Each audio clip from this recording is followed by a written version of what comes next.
வணக்கம் தோழர்களே. ஒரு 2-3 மாதத்திற்கு முன்னால் வாசித்த ஒரு சிறுகதை நம்மை என்னவெல்லாம் செய்யும் என்று நினைக்கிறீர்கள்? சில சிறுகதைகள் நம்மை சந்தோஷப்படுத்தும், சில சிறுகதைகள் நம் மனசை பிராண்டி எடுக்கும், சில சிறுகதைகள் வேதனையை தரும், சில சிறுகதைகள் மனசுக்குள் ஆழ பதிந்து நம் மனசை விட்டு நீங்காமல் எல்லா நேரமும் ஏதோ ஒரு நமைச்சலை, ஏதோ ஒரு பதைபதைப்பை, ஏதோ ஒரு பரிதவிப்பை கொடுத்து கொண்டே இருக்கும். அப்படி ஒரு சிறுகதையைத்தான் ஒரு 2-3 மாதங்களுக்கு முன்னால் நான் வாசித்தேன். வாசித்த அந்த நொடியிலேயே உங்களோடு பகிர்ந்து கொள்ள வேண்டும் என்று நினைத்தாலும் கூட மனசுக்குள் அந்த கதை உட்கார்ந்து கொண்டு என்னை ஏதோ செய்து கொண்டிருந்தது. ஏதோ ஒரு வலி, ஏதோ ஒரு வேதனை. இப்படியெல்லாம் கூட நடக்குமா? இன்னமும் கூட இந்த மாதிரி நடந்து கொண்டுதானே இருக்கிறது. இதிலிருந்தெல்லாம் எப்போதுதான் விடிவு காலம் வரப்போகிறது? இதற்கெல்லாம் என்னதான் தீர்வு? எப்போதுதான் மனிதர்கள் நல்லவர்களாக மாறுவார்கள்? இது அது என்று மனசை போட்டு உழப்பிக்கொண்டு இன்னமும் அந்த வலியிலிருந்து, அந்த கதை மாந்தர்களிலிருந்து வெளியே வராத ஒரு நிலைதான். ஆனால் இதற்கு மேலும் இந்த கதையை உங்களோடு பகிர்ந்து கொள்ளாமல் இருக்கக்கூடாது. ஏனென்றால் ஒரு சிறுகதை மூலமாக ஒரு சமூகத்துக்கு தேவையான பல நல்ல தகவல்களை சொல்லியாக வேண்டும். அதிலிருந்து நாம் நம்முடைய மீட்டெடுப்பை செய்தாக வேண்டும். இந்த மாதிரி எங்காவது நடந்தால் அதில் நம்முடைய குரல் ஓங்கி ஒலிக்க வேண்டும். அதை தாண்டி ஒரு நூற்றாண்டுக்கு முன்பு பாரதியாரும் பெரியாரும் பாரதிதாசனும் அம்பேத்கரும் கனவு கண்ட அந்த பெண் விடுதலை என்பதும், பெண் உயர்வுகள் என்பதும், பெண் சுதந்திரம் என்பதும் இன்னமும் கூட படித்த பெண்களுக்கே கூட வாய்க்காமல் இருக்கிறது என்பதற்கான சத்திய சாட்சியாக இந்த சிறுகதையை சொல்லலாம். சிறுகதையை எழுதிய அந்த கவிஞர், ஒரு கவிஞர் சிறுகதை எழுதியிருக்கிறார் என்பது கூடுதல் மகிழ்ச்சி. ஏனென்றால் கவித்துவமான அந்த நடை சிறுகதையில் நிச்சயமாக பிரதிபலிக்கும் என்பதை இந்த சிறுகதையில் நீங்கள் பல இடங்களில் உணர முடியும்.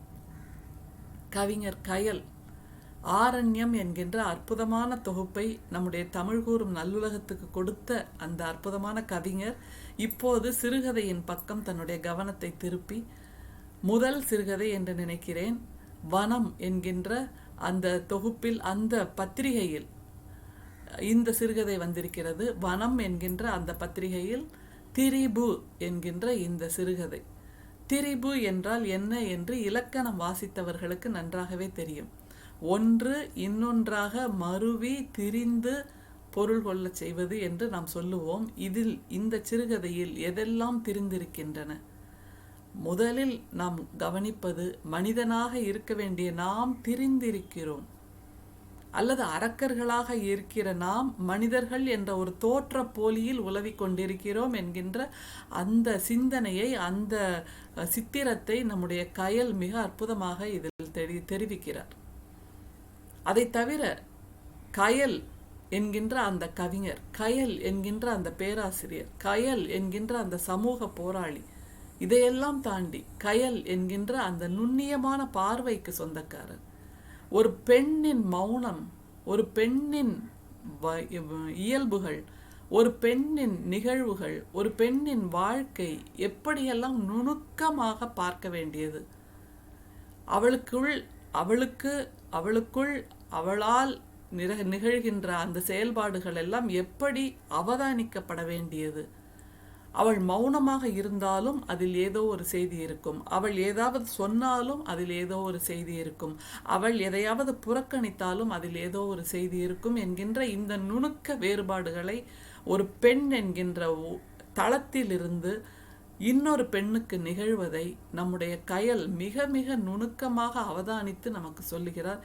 இப்படியான ஒரு மிக நுணுக்கமான மைக்ரோஸ்கோபிக் பார்வை என்று சொல்வோம் இல்லையா, அந்த பார்வை நிச்சயமாக பெண் எழுத்துக்கு உண்டு என்பதற்கான சத்திய சாட்சி தான் இந்த திரிபு என்கின்ற சிறுகதை.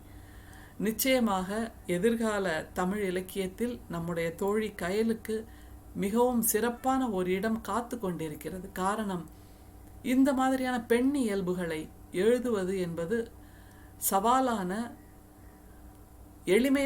எளிமையான காரணம் அன்று, எளிமையான விஷயம் இல்லை, சவாலானது. அதில் சொல்லப்படுகின்ற அந்த செய்தியை எவ்வளவு கவனமாக ஒரு கண்ணாடி பாத்திரத்தை கையாள்வதைப் போல் மிக நுணுக்கமாக, எந்த இடத்திலும் வார்த்தைகள் தவறிவிடாமல், ஆனால் சொல்ல வேண்டியதை சொல்லியாக வேண்டிய கட்டாயம் இருக்கிறது. இனிமேலும் இதை பற்றியெல்லாம் பேசாமல் இருப்பது கூடாது.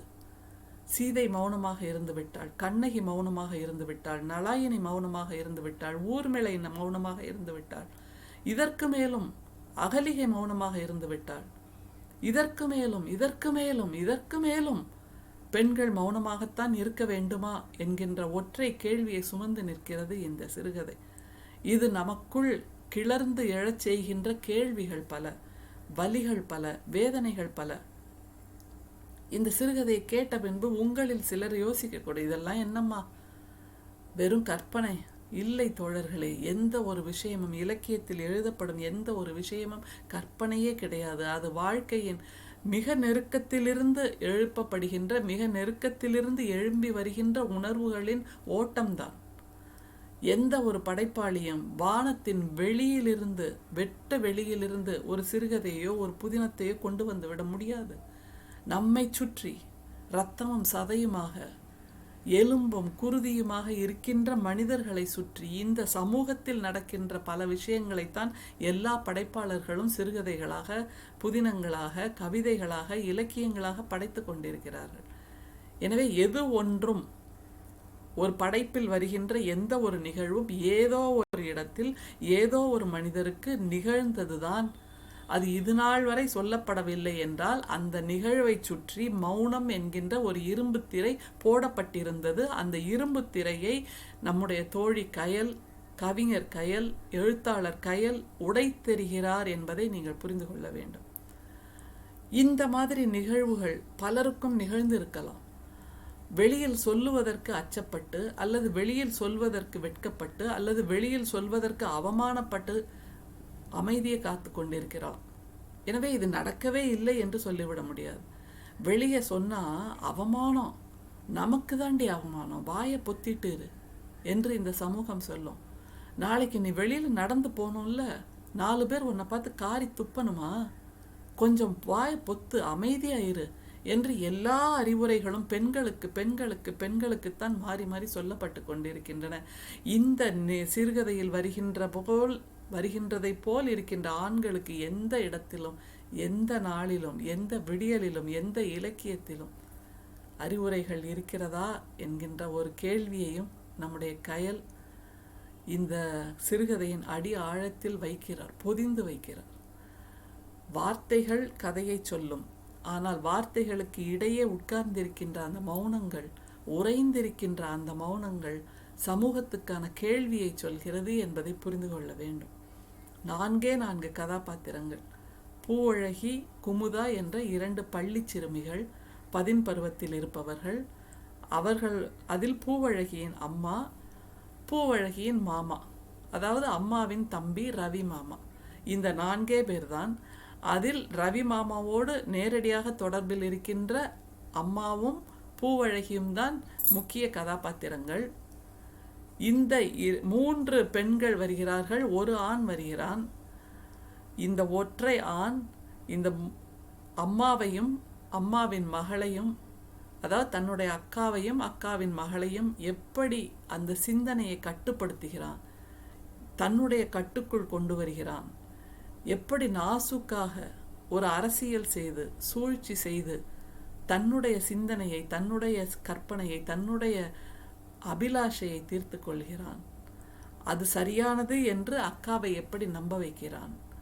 இந்த சின்னஞ்சிறு பூவழகி, 10 பருவத்து பூவழகி எப்படி சொல்ல முடியாத வார்த்தைகளால் அவளுடைய இருப்பு சின்னாபின்னமாக்கப்படுகிறது என்பதை மிக மிக மிக வலியோடு, மிக மிக மிக நாசுக்கோடு, கண்ணியத்தோடு, கௌரவத்தோடு நம்முடைய கயல் சொல்கிறார்.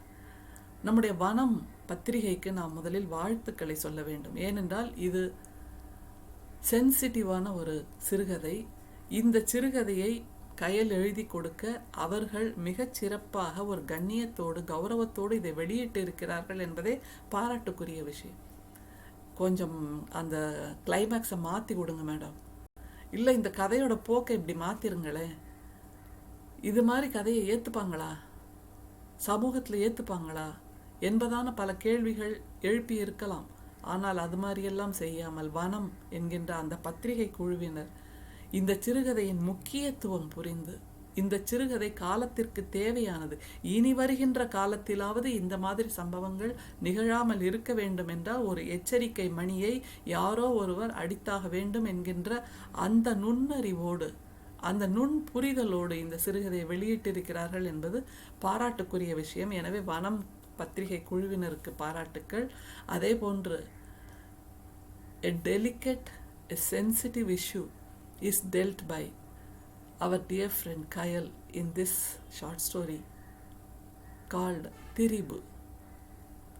I think this story is universal.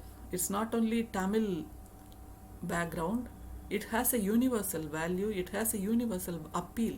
It can be translated into English because this message has to reach the wider audience, all the readers in the world.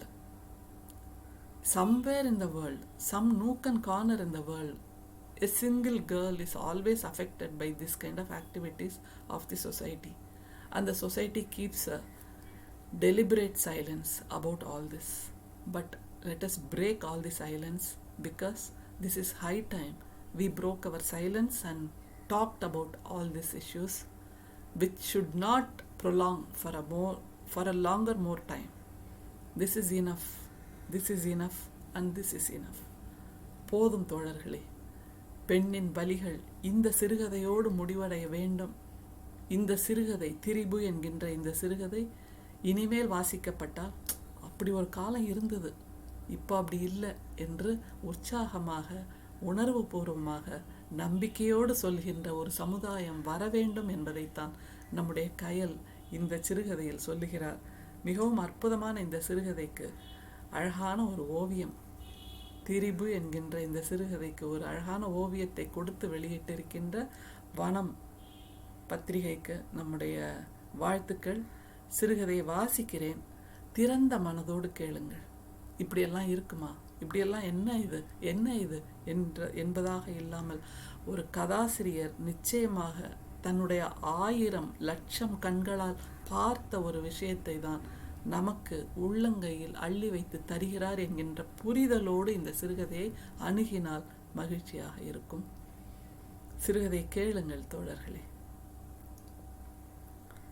திரிபு என்கின்ற சிறுகதை. மசூதியில் மந்திரித்தது அது போதாதென்று மலையாள மாந்திரிகன் ஒருவனை அழைத்து வந்தார்கள். உருண்டையாக சிறு பந்து போல சுற்றி கிடந்த கருப்பு கற்றை முடிகளை வயிற்றிலிருந்து அவன் வெளியில் எடுத்ததாக தாழ்வான குரலில் அம்மாவிடம் ரவி மாமா சொன்னது கேட்டது. சத்தம் வராது சேலையால் வாய் பொத்தி கேவினாள் அம்மா. இனி சரியாயிடும்ல என திரும்ப திரும்ப கேட்டுக்கொண்டிருந்தாள். வெகு நேரமாக தூரத்தை தெரிந்த கிளைகளெங்கும் சிவப்பு பூக்களாய் பூத்திருந்த பூவரச மரத்தை பார்த்து கொண்டிருந்தாள் பூவழகி. அந்தியின் சிகப்பு வானமெங்கும் பரவி கிடந்ததன் பின்னணியில் இந்த மரம்தான் சூரியனை பிரசவித்தது போல் இருந்தது. இன்னொரு பக்கத்தில் இருந்து பார்க்கையில் சூரியனை மறைத்து பூத்திருந்த ஒரு மலர் கிளைகளில் அல்லாமல் வானத்தில் பூத்திருப்பதாய் தோற்றம் காட்டியது. கோ எஜுகேஷன் பள்ளியில் 10ஆம் வகுப்பு படித்து கொண்டிருந்தாள் பூவழகி. அவளுடைய வகுப்பில் படித்த குமுதா பள்ளியிலிருந்து எந்த பையன்களிடமும் பேசாத ராங்கிக்காரி என்று பெயர் எடுத்தவள். பூவழகியின் அம்மாவும் அவளுடைய அப்பாவும் பக்கத்து ஊரின் தொடக்கப்பள்ளி ஆசிரியர்கள் என்பதே அவள் பூவிடம் பாசமாக பழகவும் ஒன்றாக பள்ளிக்கூடம் போய் வரவும் காரணம். அன்றைக்கும் வழக்கம் போல் ஒன்றாகத்தான் பள்ளிக்கூடம் போனார்கள். வழக்கம் போலத்தான் எல்லாமும் நடந்தது. அதாவது வீட்டுக்கு திரும்பும் வழியில் ராயர்கடை முக்கருகே இருந்த மாமரம் வரும் வரைக்கும். ஏய், எனக்கு கொஞ்சம் மாங்காய் பறிச்சு தரியா என கொஞ்சம் குரலில் கேட்டதும் சிறகு பொத்திய பச்சை கிளிகள் கிளைகளில் ஊஞ்சலாடுவது போல் தொங்கிய அந்த மாங்காய்களில் ஒன்றை பறித்து அவளிடம் வீச அது நேராக அவள் நெற்றியில் போய் மோதியது. பதறிப்போன பூவழகி ஓடி வந்து பார்க்கும்போது கீழே விழுந்து விட்டிருந்தாள் குமுதா. பயப்படாத குமுதா, ஒன்றும் இல்லை என்று நெற்றியை தேய்த்து விட்ட போதுதான் கடல் மாதிரி ஆழமான அந்த கண்களை நன்றாக பார்த்தாள். திருத்தமான முகம், சிகப்பு வரிகளோடிய உதடுகள், மெல்ல அணைத்து கொண்டாள் குமுதா. லூசு, ஒழுங்கா போடுறதுக்கு என்ன என திட்டியபடி எழுந்து நடக்க ஆரம்பித்தாள் குமுதா. இப்போதுதான் அவளை முதல் முறையாக பார்ப்பது போல தோன்றியது பூவழகிக்கு. அப்படியே உட்கார்ந்திருந்தவளை, வா பூவழகி, எழுந்து வா என்று கூப்பிட்டாள். ஏதோ ஒரு சொல்ல தெரியாத புது உணர்வு அவளை பார்த்து கொண்டே இருக்கலாம் என தோன்ற வைத்தது. இருட்ட தொடங்கிருச்சு பூவு, சீக்கிரமா வா என்று எழுப்பி இழுத்து கொண்டு போனாள். அன்று மாறி போனது எல்லாமே. கணக்கு வீட்டு பாடம் செய்யும் போது தப்பு தப்பு என்று செல்லமாக தலையில் குட்டுவாள். அடிக்கடி எதுவும் இல்லையே என்று நெற்றியை ஆசையாக வருடுவாள். வெயிட் போட்டுட்ட என்று இடுப்பை அணைத்த போது, சீ விடு, கூசுது என்று ஓடி போனாள் குமுதா. அரையாண்டு தேர்வு விடுமுறை முடிந்து 2 நாட்கள் பள்ளிக்கு வரவில்லை என்றதும் பூவை தேடி வீட்டுக்கே வந்து விட்டாள். எப்படி இருக்க, ஜுரமாமே, நீ இல்லாம வகுப்பே பிடிக்கல தெரியுமா என்று நெற்றியில் கைகளை வைத்து மெல்ல அழுத்தினாள். காய்ச்சல், அவளை பார்க்காத ஏக்கம் என தடுமாற்றத்தில் இருந்த மனம் இப்போது முழுதும் கிளர்ச்சி அடைந்தது. பவுடரா பர்ஃப்யூமா, ஏதோ ஒரு மனம். அவளுடைய கரிசனமான பார்வை, அந்த ஸ்பரிசம். பூவழகி தன்னிலை இழக்க துவங்கினாள்.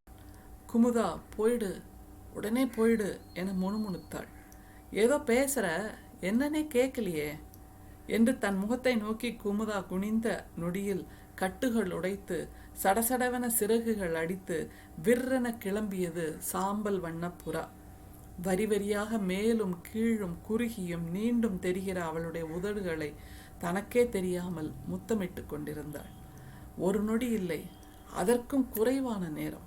சட்டென பூவழகியின் முகத்தை தள்ளிவிட்டு அதிர்ந்து போய் கட்டிலிலிருந்து எழுந்தாள் குமுதா. அழுகையும் கோபமும் வேதனையும் கலந்து முகம் கோணியது. வெ என்ற சத்தத்துடன் அறையை விட்டு வெளியே ஓடினாள் குமுதா. மிக துல்லியமாக.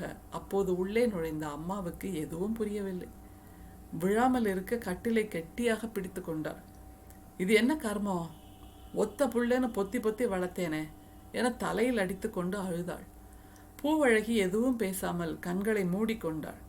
அடுத்த நாள் காலை விடிந்து கொஞ்ச நேரத்தில் அழுது அழுது வீங்கிய முகத்துடன் வந்தவள், எழுந்துரு, முட்டி போடு, இனிமே இப்படி செய்ய மாட்டேன்னு சொல்லு, நான் ஸ்கூலுக்கு போயிட்டு வர்ற வரைக்கும் முட்டி போடணும், சரியா என்றாள். எழுந்து முட்டி போட்டாளே தவிர இனி இதை செய்ய மாட்டேன் என்று சொல்லவில்லை பூவழகி. அம்மா எவ்வளவு திட்டியும் அடித்தும் அழுதும் சொல்லவே இல்லை. எனக்கு அதான் பிடிச்சிருக்கு, ஏன் சொல்லணும் என பிடிவாதமாக இருந்தாள்.